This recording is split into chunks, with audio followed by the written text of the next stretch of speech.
And we are back. He was an immediate viewer favorite on The Voice after his incredible cover of Rod Stewart's Maggie May.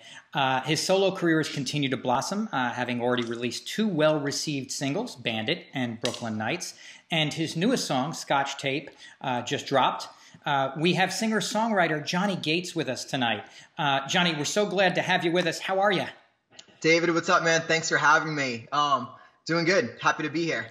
So most of our viewers will be familiar with The Voice and will recognize you from your time there, but they might not know much more about you beyond that. Where did you grow up, and what was life like for you back then? Yeah, so I'm originally from Providence, Rhode Island. We're a little town right next to Providence called West Warwick. But yeah, I grew up in a very Italian family.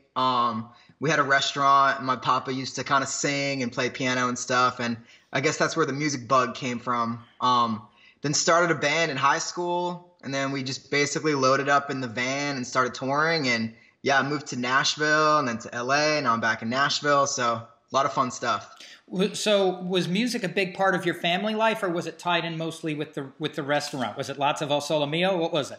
Yeah, it was mainly kind of just my papa doing his thing at the restaurant, and then I remember on holidays we'd all kind of go like around the piano and he'd be playing. But for me, I didn't really even play an instrument until I was like 18 or 19. I was more of a fan of music. I was getting into a lot of different bands and stuff when I was in high school, and my Nana actually really likes Lucinda Williams and Johnny Cash. So I think that's where the country thing came from for me. But no, it was mainly just pasta when I was a kid, and then music after. I mean, you seem to have a really good tone and great breath control. I mean, have you studied music or taken formal vocal lessons at any point? The first time I really took proper lessons was actually on The Voice. So they actually hook us up with these incredible vocal coaches while they're on the show, and I always thought that was really cool with The Voice, where they want you to go up there and like have your best performance. You know, they want you to go up there and shine. I took like maybe a couple lessons when I was maybe like 18, 19 in the band. Me and a band member of mine would drive up to Boston to some like vocal coach that was up kind of by Berkeley. Mm-hmm. But not really, man. I used to just kind of sing along to like rock bands in the car. I feel like that was like where my training came from. And my mom's a big Rod Stewart fan, so I definitely grew up like singing to Rod Stewart records, you know? Now that leads to kind of my next question, which is, how did you actually get into the music business initially? If I recall, there's a funny story about your hair in there somewhere, maybe. Yeah. So I went to an all-boys high school in Rhode Island called Bishop Hendricken, and I was a senior. I wasn't a punk, but, you know, I kind of had like the long hair, and I was kind of getting into music, and that didn't really mesh with the dress code.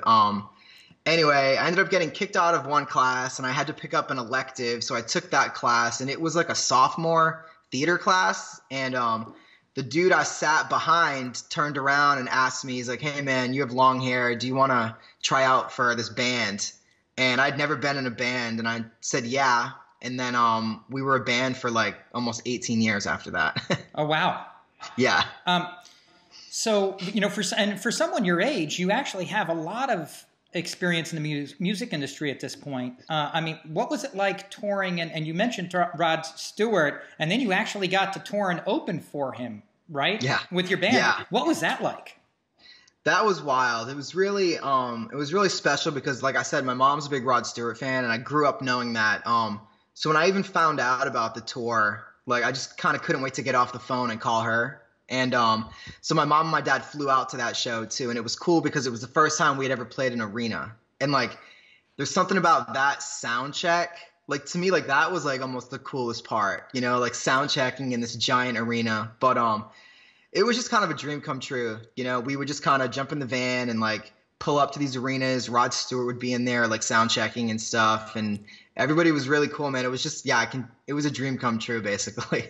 Was that tour one of the conscious or subconscious reasons you chose Maggie May as your audition song on The Voice?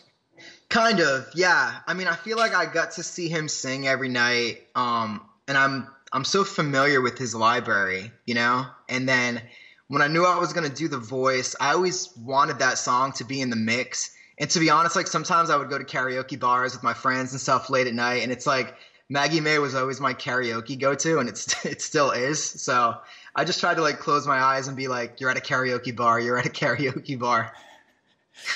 That's funny because so many times the judges don't want you to be karaoke, Yeah, but you're like, it's just a stressful thing leading up to it, you know? So I was trying to find like that one thing to make me not realize that this is on national television. And now you're a current resident of Nashville, and obviously that is a city of music. What has that city taught you about music? Yeah, so Nashville's been amazing. I moved here the first time in 2008, and basically the city taught me really how to write a song, you know? Before I moved here, I was in a band, and we used to write all of our songs in like my parents' basement, and sometimes like the choruses, I don't even know if we had choruses, and the songs would be like 5 minutes long. But this place really taught me how to construct a song. Yeah, and I feel like that's been the biggest inspiration for me here, and just like bumping into songwriters that I look up to. And so, yeah, I'd say the crafting of a song for sure. On the same token, you lived in LA for a time. What did LA teach you about music in the industry?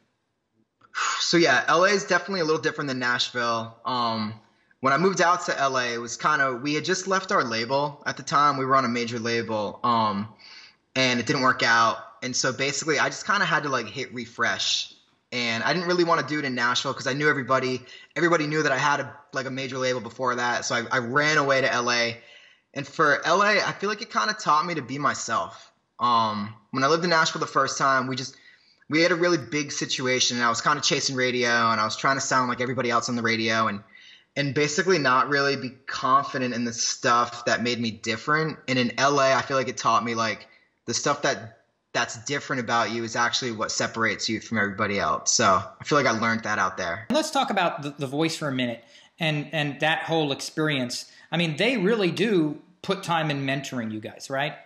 Yeah, definitely. It's just such a cool experience, you know. And for me, it's like, especially coming up and like I said before, like doing the band thing. I mean, I had always heard people talk about The Voice, and like even me, it was like, you know, people would ask me like, "Oh, are you going to go on The Voice? Are you going to do The Voice?" And I was always kind of like, I don't know if that's my path. Like, I'm trying to do this thing. But once I got on that show, I just realized like the talent that everybody has. And I'd never been around so many great vocalists, you know. Like I would walk through the halls of the hotel and be like, I would just hear everybody in their rooms practicing, and I'm like, what am I doing here? You know, I'd never been around that many great singers before. So I don't know. I kind of walked away with this like newfound respect for it too.